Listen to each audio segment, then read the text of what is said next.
nwego n'ụwa gbakwa mbọ n'ụwa nwekwa ibogo onye nwego nwekwa ibogo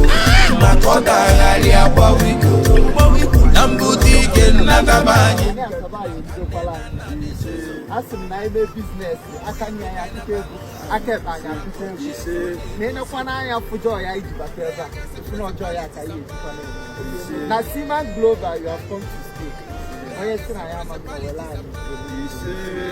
ọ na-ekwuli ya ka ọ ya adị na-eke oye afọ kwọ asị na anụ Seaman Global